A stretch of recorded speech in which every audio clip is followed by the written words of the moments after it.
أستغفر الله العظيم أستغفر الله العظيم أستغفر الله العظيم أستغفر الله العظيم الذي لا إله إلا هو الحي القيوم وأتوب إليه. أعوذ بالله من الشيطان الرجيم. بسم الله الرحمن الرحيم. السلام عليكم ورحمة الله وبركاته. الفاتحة. أعوذ بالله من الشيطان الرجيم. بسم الله الرحمن الرحيم. الحمد لله رب العالمين الرحمن الرحيم مالك يوم الدين إياك نعبد وإياك نستعين اهدنا الصراط المستقيم صراط الذين أنعمت عليهم غير المغضوب عليهم ولا الضالين آمين. إن الحمد لله نحمده ونستعينه ونستغفره ونعوذ بالله من شرور أنفسنا ومن سيئات أعمالنا. من يهده الله فلا مضل له ومن يضلل فلا هادي له. أشهد أن لا إله إلا الله وأشهد أن محمدا عبده ورسوله. رب اشرح لي صدري ويسر لي أمري واحلل عقدة من لساني يفقه قولي. سبحانك لا علم لنا إلا ما علمتنا إنك أنت العليم الحكيم. ولا حول ولا قوة إلا بالله العلي العظيم. اللهم صل على سيدنا محمد وعلى آله وصحبه أجمعين. أما بعد. Alhamdulillah, bersyukur Allah Subhanahu wa taala dengan limpah kurnia, rahmat dan inayah daripada Allah. Bersama kita dapat bertemu sekali lagi di surah An-Nur untuk sama-sama kita meneruskan pembacaan daripada kitab At-Tadhkirah fi Ahwalil Mauta wa Umuril Akhirah berkenaan dengan peringatan kematian dan juga hari akhirat. Jadi pada pembacaan kita lepas, kita sudah membacakan berkenaan selepas kita mengkebumikan seseorang jenazah itu, hendaklah ataupun disunahkan untuk kita berdiri sebentar, tunggu sebentar dan mendoakan kepada ahli kubur tersebut ataupun jenazah tersebut ketenangan, ketenangan at-tathbit lahu. Kerana apa? Fa innahu, sebab Nabi sebutkan kat sini, istaghfiru li akhikum was'alu lahu bitathbit fa innahu al-an yus'al. Yang mohon ampunkah, mohon ampunkanlah, mohonkan ampun, kan, mohonkan ampun untuk saudara kamu ini yang baru dikebumikan tersebut, dan mintalah kepada Allah Subhanahu wa taala agar dia diberikan ketetapan hati, kan, diberikan ketetapan hati ataupun ketetapan iman, kerana sekarang dia sedang disoal jawab, kan. Itulah keadaan yang sebenar akan berlaku apabila seseorang jenazah itu baru dikebumikan. Begitu juga Nabi SAW ada menyebutkan, ma yastaqbalul mu'min min hawlal akhirah illa wal qabri afdha' minhu. Tidaklah seseorang mukmin itu akan menghadapi huru-hara ataupun kesusahan di hari akhirat kecualilah pada peringkat awal itu dia akan merasakan bahawa di kubur itu sudah ada huru-hara yang mengerikan. Kan, belum lagi hari akhirat tuan-tuan, hari penggoncangan dan sebagainya. Di kubur itu juga sudah ada keadaan yang mengejutkan ataupun mengerikan bagi seseorang yang baru dikebumikan. Baik, jadi insyaAllah pada hari ini kita akan menyambung pada bab maja'a fi talqinul insan ba'da mautihi syahadatul ikhlas fi lahadihi. Bab yang menyatakan tentang talqinul insan atau talqin ni kita biasa sebut kalau kita kebumikan jenazah, kita akan bacakan talqin, kan. Talqin maksudnya satu macam satu nasihat, satu peringatan, ya, ba'da mautihi, yang kita nak sampaikan kepada mereka yang sudah dikebumikan tersebut syahadatul ikhlas, iaitu ucapan dua kalimah syahadah di liang lahatnya. Jadi untuk siapakah ucapan ini? Untuk orang yang dah meninggal dunia ataupun orang yang masih hidup. Baik. Dzakar Abu Muhammad Abdul Haq yarwi an Abi Umamah Al-Bahili qala, daripada Abi Umamah Al-Bahili berkata, qala Rasulullah sallallahu alaihi wasallam, Nabi sallallahu alaihi wasallam bersabda, idza mata ahadukum fasawaitum alaihi turab, apabila telah meninggal salah seorang daripada kamu dan dikebumikan, maka ratakanlah tanahnya. Di mana kita dah kebumikan tanah, ratakan di atas kubur tersebut. falyaqum ahadukum ala ra'si qabrihi, dan berdirilah salah seorang daripada kamu di bahagian kepala jenazah tersebut. Kan kita dah ke bumi, kita tahu maksudnya jenazah itu dihadapkan menghala ke arah kiblat, so kepalanya sebelah kanan lah kan, kalau kiblat contohnya di kebun sana, so kepalanya belah sini, so salah seorang kena berdiri di sebelah kepalanya, kan. Thumma yaqul, dan berkatalah dia, ya fulan ibni fulanah, kan, wahai fulan bin fulan, maknanya kita sebutkan nama dia lah, kan.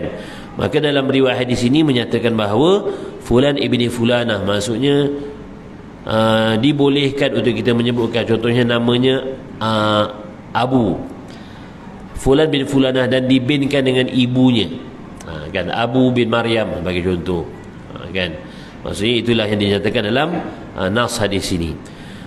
Contoh, ya fulan bin fulanah fa innahu yasma'u wa la yujib, kerana jenazah di dalam kubur tersebut mendengar, cuma tidak boleh nak jawab, kan. Kita cakap, kita panggil nama dia, wahai Abu bin Maryam sebagai contoh, kan, dia dengar cuma dia tak jawab lah.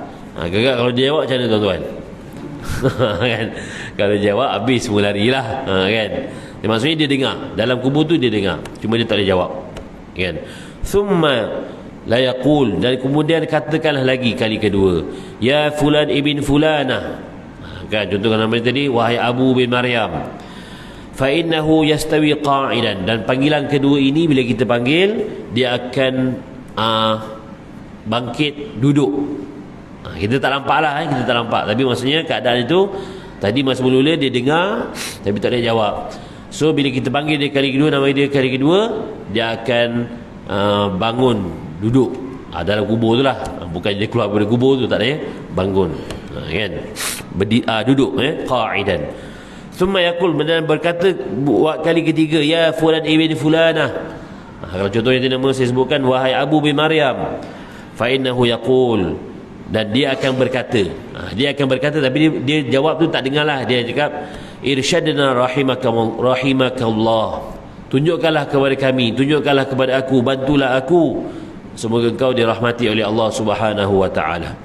Walakinnakum la tasma'un, jawapan dia ni, dia cakap tadi, tolong aku, dia minta pertolongan kita, tunjukkan aku, ya, tetapi kita tak dengar dia cakap, percakapan dia itulah. Macam kita kat atas kubur tu kita buat macam biasalah, macam apa, bacaan talqin tu yang biasa kita buat, ya. Fa yaqul udhkur ma kharajta 'alaiha min ad-dunya, maka kita ingatkan lagi, maksudnya kita mengandaikan, ya, bagi imam baca talqin tu terutamanya kita mengandaikan bahawa dia dengar, hanya dia dengar, kita sedang bercakap dengan dalam kubur tu, dia mendengar. Kita mengandaikan dia dah duduk, kita mengandaikan dia nak sangat bantuan kita ni, bantu apa yang kita nak boleh bantu dia ni, seolah-olah macam tu lah bayangannya, ya. Kemudian kita ingatkan dia, uzkur ma kharajta alaihi minad dunya, ingatkan apa yang telah kamu bawa keluar dari dunia ini. Kan, kita ingatkan dia semasa dia meninggal dunia, apa yang dia bawa dalam kubur tu. Kita dah nyatakan dalam hadis sebelum ini, bila mati seorang anak Adam itu dan diikuti oleh tiga benda. Apa dia tuan-tuan? Keluarganya, hartanya dan amalannya, kan. Dan akan pulang dua, yang akan tinggal satu, iaitu ahli keluarganya akan balik, hartanya akan balik, yang tinggal adalah amalannya. Jadi itulah yang dia akan bawa di dalam kubur.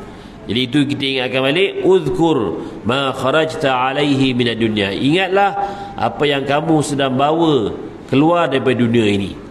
Maksudnya dari dunia ke alam barzah, dari dunia ke dalam kubur. Apa yang dia bawa? Amalan dia. Kan, tak ada bawa harta, tak ada bawa ahli keluarga, tak ada, semua tu dah tinggal. Baik, yang paling penting yang dibawa dalam kubur tersebut apa tuan-tuan? Ya, kita bukan cerita pasal jenazah yang dah pergi, tapi kita cerita pasal diri kita sendiri. Apa yang kita nak bawa nanti dalam kubur? Syahadah an la ilaha illallah wa anna Muhammadar Rasulullah. Ya, ucapan dua kalimah syahadah, i'tiqad di dalam hati, i'tiqad di dalam amalan kita. Itu paling utama sekali, syahadah. Kita ucap 2 kalimah syahadah. Alhamdulillah, orang yang salat sentiasa tajdid, memperbaharui syahadahnya. Di samping kita baca syahadah semasa kita duduk tahiyat, begitu juga kita disunatkan untuk mengucap 2 kalimah syahadah sebelum kita angkat takbir. Baca sendirilah, tambahanlah. Kan asyhadu an la ilaha illallah wa asyhadu anna muhammadar rasulullah, Allahu akbar. Untuk kita rasa tajdid. Kita ni syarat orang syarat sah solat itu mesti ada orang Islam. Kan kita tak tahu kalau kita punya perkara, amalan, perkataan kita dalam tempoh dari solat ke solat tu ada benda yang kita tergelincir akidah kita, naudzubillah, maka kita kena sentiasa tajdid ataupun perbaharui syahadah.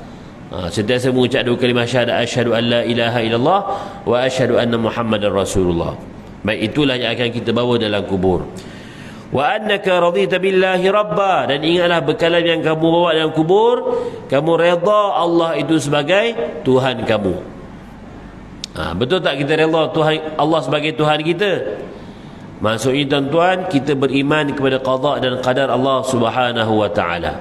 Tidak ada sesuatu pun perkara yang berlaku di atas muka bumi Allah ini dan juga dalam kehidupan kita ini melainkan semuanya atas kehendak Allah Subhanahu wa taala. Kita redha Allah sebagai Tuhan kita dengan kita melaksanakan apa jua perintahnya dan meninggalkan segala larangannya. Itulah bukti kita redha sebagai Tuhan kita.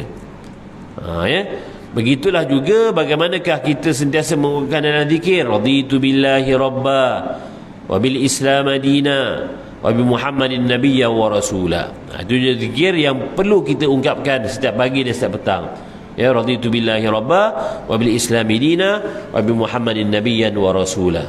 Baik, itulah juga yang benda yang akan kita bawa bila kita zikirkan selalu, bila kita perbaharui selalu raditu billahi rabba wa bil islam dina wa bi muhammadin nabiyyan wa rasula. Itulah yang akan memudahkan kita untuk menjawab soalan dalam kubur. Bila kita telah tasbit, telah tetap iman kita redha Allah itu sebagai Tuhan kita redha Islam itu sebagai agama kita dan cara hidup kita redha Nabi Muhammad sallallahu alaihi wasallam itu sebagai Nabi kita, wabil Qur'ani imama, dan juga Quran itu sebagai imam kita, pemimpin kita, petunjuk kita, irsyad kita. Apa yang kita nak buat ini berpandukan kepada Al-Quran. Dari Al-Quran kita dahulukan, apa kita buat kita ikut apa yang Al-Quran suruh, apa yang hadis Nabi SAW tunjukkan kepada kita sebagai irsyad, petunjuk kita dalam menjalani kehidupan kita di atas muka bumi Allah Subhanahu wa ta'ala. Bila kita dapat tetapkan hati kita ini tuan-tuan, benda ni semua dah berada di dalam kubur. Bila dah berada di dalam kubur, kita tidak lagi beramal. Kena ingat tu, tidak ada lagi amalan yang boleh kita buat, kan? Dan tidak ada lagi revision, orang cakap. Bukan boleh lagi untuk kita ulang kaji dan sebagainya, tidak. Masuk dalam kubur, amalan kita itulah yang akan membantu kita. Amalan kita yang kita buat sepanjang hidup itulah yang akan menjadi pendinding kita. Amalan kita itulah yang akan membantu kita menjawab soalan munkar dan nakir. Bila kita berpegang teguh dengan zikir raditu billahi rabba wa bil islami dina wa bi muhammadin nabiyyan wa rasula itu, maka munkar fa inna munkaran wa nakiran yata'akhkhar kullu wahid minhuma. Maka apabila munkar dan nakir itu datang, bila kita sudah dikebumikan dan kita sudah ditalkinkan oleh orang yang masih hidup di atas kubur kita pada ketika itu, wa yaqul, maka mereka akan berkata, intaliq bina ma yaq'aduna 'inda hadha. Adalah kita patah baliklah. Munkar nakir akan cakap macam tu. Kerana apa? Kerana mereka ini sudah ditasbitkan, sudah ditetapkan hati mereka, wa qad laqina hujjatuhu, telah ditetapkan hujah mereka, wa yakuna Allah hajijihima dunah, maka sudah pasti dia akan menyerahkan kepada Allah Subhanahu wa taala sebagai hujah mereka. Buat apa lagi kita nak soal dia? Kan?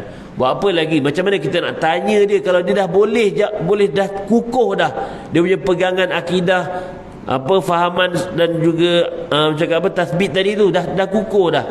Faqala rajul ya Rasulullah fa illam Jadi begitulah keadaannya. Maksudnya tuan-tuan, untuk kita selamat di dalam kubur, bayangan ini ialah dengan kita memperkukuhkan akidah kita, pemahaman kita dan amalan kita.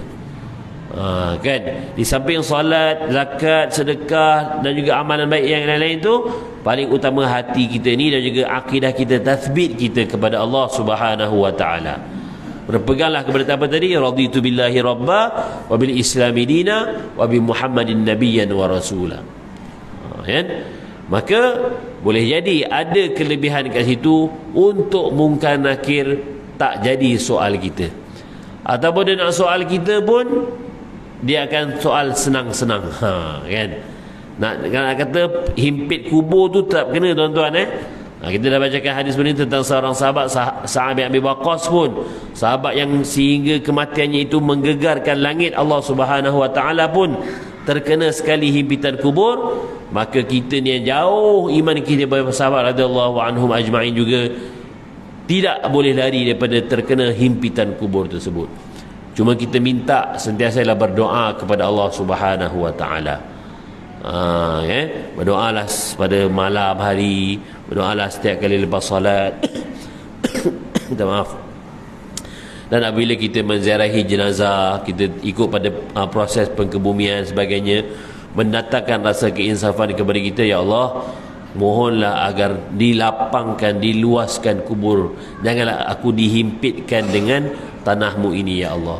Itu antara doa kita lah tuan-tuan. Kita boleh berdoa, mampu berdoa selagi mana kita hidup. Bila dah masuk dalam tu nak minta apa tak boleh dah. Itulah keadaan kita satu masa nanti tuan-tuan Allah Subhanahu wa taala. Maka ditambah oleh seorang lelaki bertanya kepada Nabi sallallahu alaihi wasallam, fa in lam ta'rif ummahu, bagaimanakah kalau kita ni ataupun yang nak sebutkan tadi itu tidak mengenal ataupun tak tahu nama ibunya. Kan masa saya kata tadi, contoh Abu bin Maryam, kita tahu nama maknya Maryam, kita binkan dengan nama maknya. Maka Nabi menyebutkan yansibuhu ila ummihi Hawa, maka dibinkanlah kepada ibu bagi segala manusia, siapa? Hawa. Maka contoh kalau tak tahu nama mak dia, Abu bin Hawa.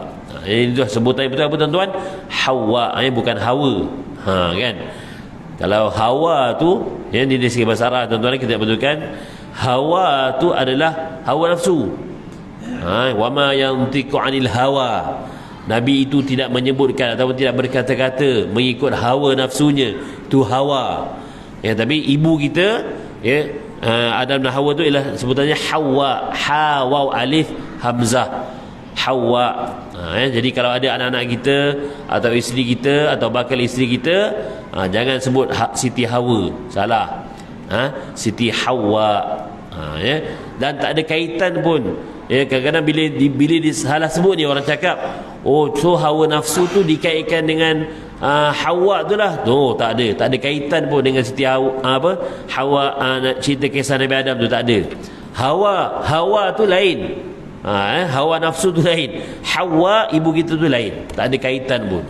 Jadi berhati-hatilah kalau kita menyebutkan. Jadi kita perbetulkan, biasakan yang betul, betulkan yang biasa.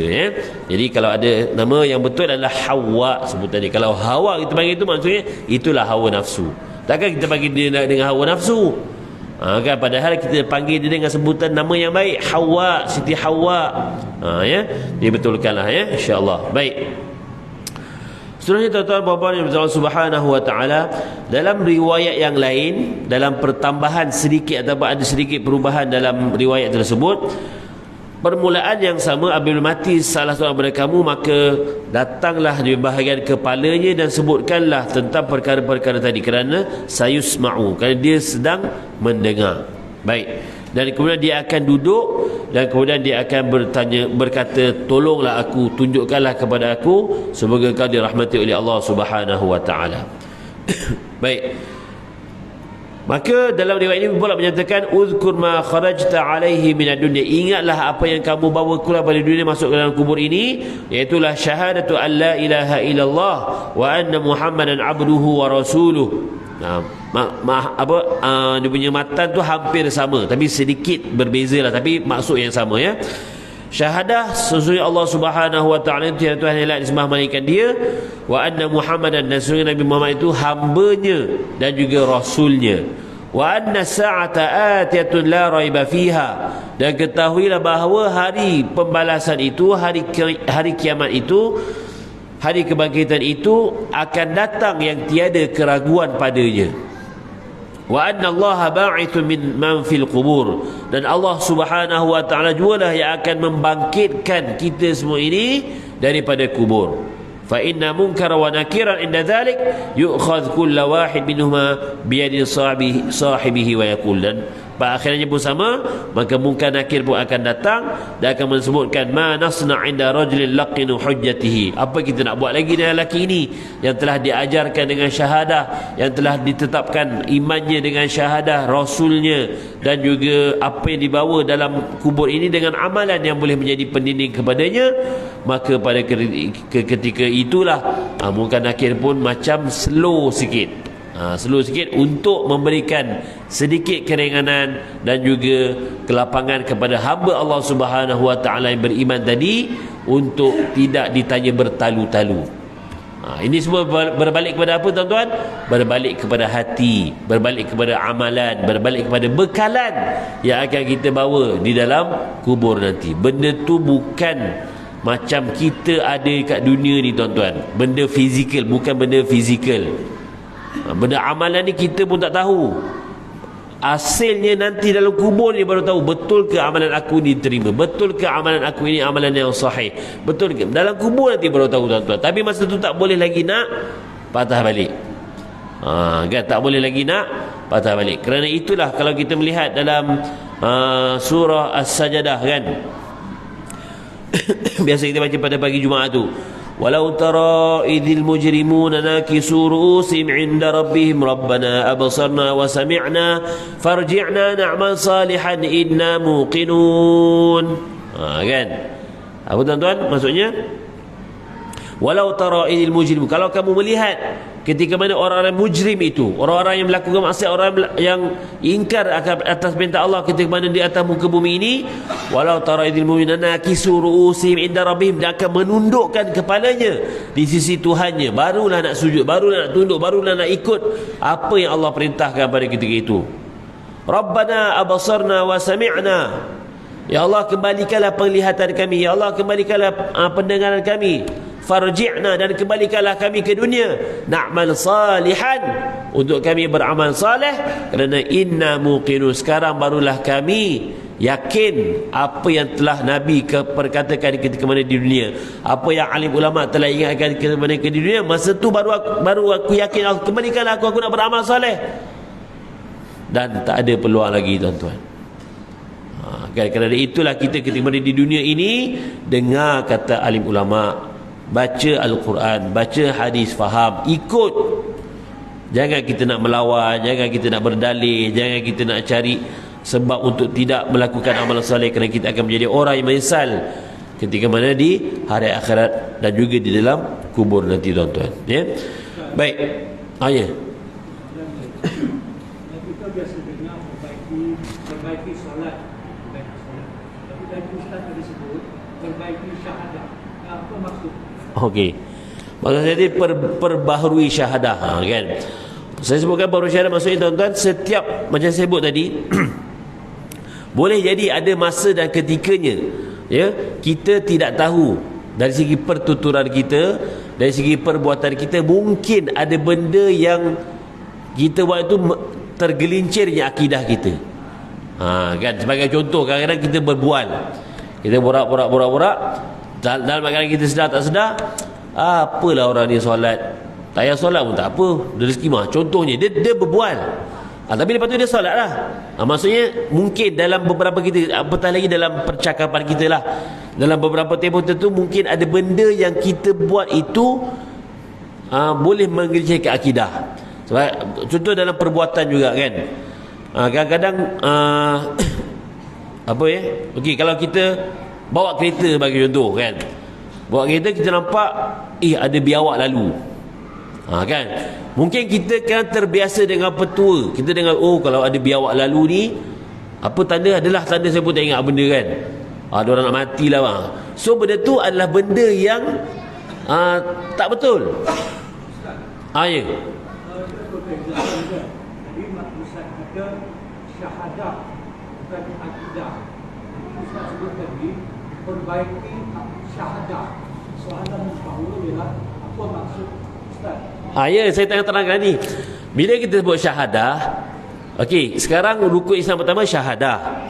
Bila kita syahadah, benda tadi tu, bila kita buat benda yang melanggar akidah, kita buat khurafat. Bagi contoh tadi, kita berpegang pada lalunya biawak, akan datangnya kecelakaan. Itu benda yang menjatuhkan akidah. So gugur yang syahadah kat situ. Kan, kita bila kita percaya benda yang selain pada Allah Subhanahu Wa Taala, contoh saya bagi contoh okey, ada biawak lalu ni, nanti ada benda tak betul lah kat depan ni, itu dah benda dah menggugurkan syahadah.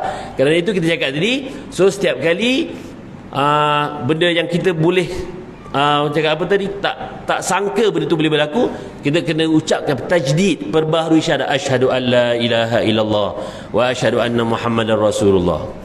Begitu juga sering diingatkan juru nikah. Akan juru nikah terutama kepada wali. Kan, wali, antara syarat wali tuan-tuan untuk menjadi wali dalam perkahwinan bukanlah orang yang fasik. Kalau dia orang yang fasik menjadi wali nikah, tidak sah nikah itu. Maka akan diingatkan oleh imam. Okey, sama-sama kita ucap 2 kalimah syahadah. Termasuklah pada bakal pengantin, kepada wali, kepada saksi, asyhadu an la ilaha illallah wa asyhadu anna muhammadar rasulullah. So dah renew balik. Kalau pada orang yang agak mungkin tersilap baca syahadahnya, adakah sah syahadah? Maksudnya ada penambahan huruf ataupun huruf kurang? Okey, dari sebutan, kalau kita dah pernah belajar, kita sebut betul-betul lah asyhadu an la ilaha illallah wa asyhadu anna muhammadar rasulullah. Okey, sebagai contohlah, kalau dia orang yang baru meluk Islam, ataupun mungkin dia dari orang yang tak berapa fasih, so tidaklah dia tengok pada kategori orang macam contoh orang kita sebutkan orang Cina atau orang India baru masuk Islam, so dia punya kefasihan lidah itu tidak betul. Mungkin dia akan sebut asyhadu alla. Okey, kalau dalam peringkat orang macam tu, saya mana akidahnya, hatinya, apa yang maksud kita sebut akidah tadi ialah di dalam hati dia betul-betul bersaksi. Apa yang dimasukkan daripada kata-katanya itu adalah, aku bersaksi bahawa tiada Tuhan yang layak disembah melainkan Allah Subhanahu Wa Taala. Walaupun sebutannya itu tidak berapa betul, tidak berapa tepat. Berdasarkan tahap orang pada ketika itu. Tapi kalau kita ni memang dah pernah belajar, kita tahu sebutan yang betul, tapi sengaja sebut tak betul, itu tak betul lah. Kalau misalnya kita sebut lazimnya kita sebut asyhadu an la. Kalau kita terdengar orang menyebut asyhadu an la, adakah betul atau salah? Okey, itu saya sebut tadi. Manusia ni, kita ni ada berperingkat. Kalau kita jadi orang yang belajar dan tahu mana betul mana salah, kena sebut tu betul. Dan bila kita mendengar orang tu salah dan kita tahu sebutan itu salah, kita kena betulkan lah. Dan kita kena ajar dia. Maksudnya macam tu. Tapi kalau dia jenis kategori yang memang mungkin lidah yang pelat, ataupun dia baru nak mengenal Islam, kita tak boleh nak push dia sebut dah lari tak jadi aku masuk Islam. Maksudnya benda tu berperingkat ataupun tengok pada tahap pertuturan seseorang itu. Yang penting hati. Sama juga dalam kita nak mula solat, bukan yang penting itu adalah usolli fardhos, macam kita nak betulkan sangat. Kadang-kadang mengganggu pula orang sebelah tu, semata-mata nak betulkan solat tu, usolli, tak betul. Yang penting niatnya apa? Aku nak solat subuh, aku nak solat. Hati tu datangkan, hudurkan hati, Allahu akbar, rakaat takbir, dah selesai. Kadang-kadang duduk sibuk usolli dah tak solat. Lah 4 rakaat dah, baliklah, tahu susah nak usolli. Sebab apa? Dia sibuk membetulkan sebutan. Padahal sama juga macam syahadah tadi, hati tu. Macam saya sebut tadi, tasbih. Bila dalam kubur nanti, malaikat munkar nakir tak semak lagi sebutan kita, tuan-tuan. Sebut betul-betul syahadah, Asyhadu, tak ada. Dia bukan tengok itu, dia tengok pada betul tak kita ni yakin Allah tu Tuhan kita, betul tak kita yakin Nabi Muhammad itu Nabi kita, betul tak kita yakin Al-Quran itu sebagai imam. Itu yang Munkar Nakir akan nilai kita berdasarkan amalan kita, jelmaan amalan kita tu, bukan sebutan lagi pada masa itu. Tapi kita masa di dunia ini kena belajarlah menyebut yang betul, belajar Iqra, belajar Al-Quran, jumpa alim ulama, tolong betulkan bacaan saya, tolong betulkan sebutan saya. Bukan saya maksud tadi kalau bila dia salah sebut, dia terus berada dalam keadaan yang salah, tak boleh. Dan Al-Fatihah terutama sekali dalam rukun solat kan, Al-Fatihah adalah rukun dalam solat, rukun qauli, kena betul bacanya. Tapi adakah kalau dia salah baca terus batal solatnya? Tak. Tengok pada tahap pendidikan ataupun tahap kebolehan orang tu. Kan kalau dia dah memang ahli Quran, memang dia dah bertalaqi dengan ustaz, dah perbetulkan bacaan, kalau dia sengaja menyebut dengan salah, maka berdosalah dia dan tak sahlah solat dia. Kalau dia imam, makmum semua tak sah solat. Ya, betul. Imam mesti orang yang paling mahir baca Quran. Itu syarat paling pertama sekali disebutkan, walaupun dia seorang kanak-kanak. Kan, walaupun contoh ramai ni orang tua ni, kanak-kanak ni yang mahir fasih baca Quran, dia lah lebih utama untuk menjadi imam, bukan dari segi umur dan sebagainya, keutamaan. Dia ada hadis yang panjang lah tentang keutamaan siapakah menjadi imam solat. Keutamaan adalah orang yang fasih membaca Al-Quran. Itu dari segi fiqh imam. Itu dalam bab yang lain lah. Kan? Jadi kita nak balik pada tadi bahawa wala yu'arid, Allah sebutkan dalam Al-Quran, wa ma anta bimusmi'in man fil qubur, kamu tidak akan sama sekali mendengar suara-suara di dalam kubur itu. Bila kita talqinkan tadi, kita sebutkan nasihat dan sebagainya, kita tak akan mendengar jawapan ataupun feedback daripada ahli kubur tersebut, tapi di mereka mendengar. Surah Fatir ayat 22.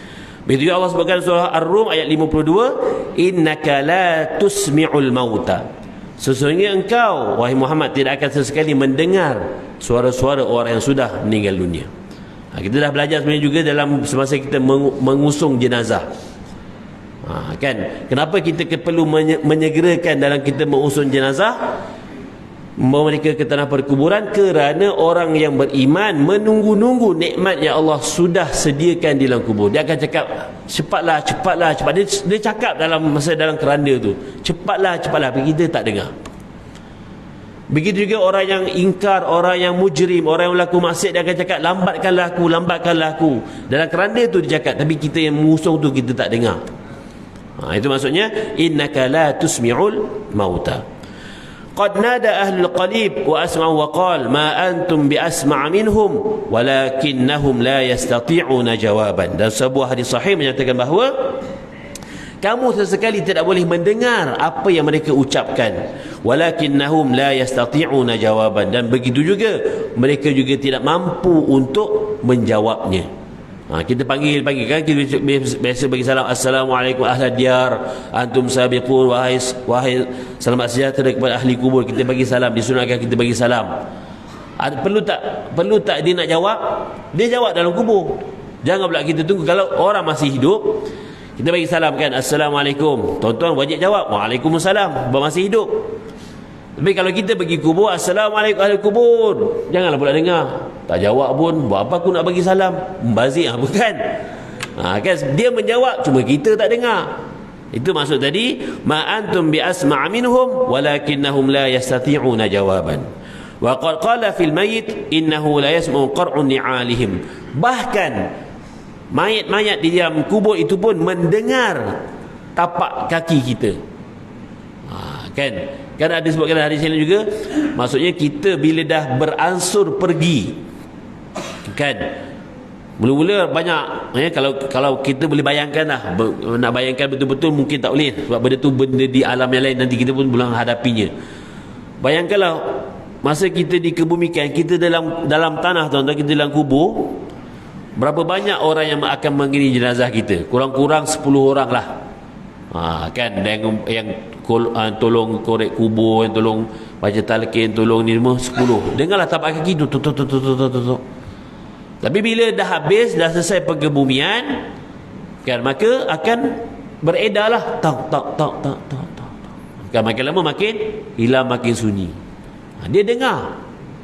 Kan kenapa Nabi sebutkan innahu la yasma'u qar'u ni'alihim, bahawa sesungguhnya mereka dalam tanah itu, dalam kubur itu mendengar tapak kaki kamu. Contoh kalau kita pergi ziarah, kan dia dah kubur ahli keluarga kita dekat dengan dia, dengar, dia tahu kita datang, tapi dia tak boleh buat apalah. Kan kalau dia selesa dalam tu, alhamdulillah, mungkin Allah dah beri nikmat dia dalam kubur. Kalau dia terseksa masa tu, na'udzubillah, tak tahu apa yang berlaku. Tapi sekurang-kurangnya kalau kita membacakan Al-Fatihah, kita bacakan surah-surah, doa dan sebagainya, boleh jadi akan diringankan siksaan kubur itu. Kan itu tu atas rahmat dan kasih sayang Allah Subhanahu wa taala. Jadi begitulah tuan-tuan, bapa dan taala, peringatan kepada diri kita sendiri paling utama. Kan? Walaupun kisah ini kisah yang akan berlaku di dalam kubur, tapi sebenarnya ia berbalik kepada kita, bagaimanakah kita menyediakan bekalan yang secukupnya, terutama sekali dia tathbit tadi, keyakinan kita raditu billahi rabba wa bil islami dina wa bi muhammadin nabiyyan wa rasula, bukan sekadar sebutannya, tapi adalah dari segi hati kita, amalan kita yang betul-betul pure, yang akan kita bawa masuk ke dalam kubur, yang amalan kita itu akan menjelma menjadi pendinding kita, pengawal kita daripada soalan mungkar nakir. Semoga Allah merahmati kita semua dan menerima kita apa yang kita buat selama ini sebagai amal yang soleh, dan amal itulah yang akan menjadi bekalan kita dalam kubur. Maka saya mohon ampun dan maaf atas terkasar kata, kerana segala kesempurnaan milik Allah Subhanahu wa taala. Aqulu qawli hadza wa astaghfirullahal azim li wa lakum. Assalamualaikum warahmatullahi wabarakatuh. أعوذ بالله من الشيطان الرجيم. بسم الله الرحمن الرحيم. اللهم نور قلوبنا بنور هدايتك كما نورت الأرض بنور شمسك أبدا أبدا برحمتك يا أرحم الراحمين. رب زدنا علما نافعا وارزقنا فهما واسعا. وصلى الله على سيدنا محمد وعلى آله وصحبه وسلم. الحمد لله رب العالمين. كفرت المجلس. سبحانك اللهم وبحمدك أشهد أن لا إله إلا أنت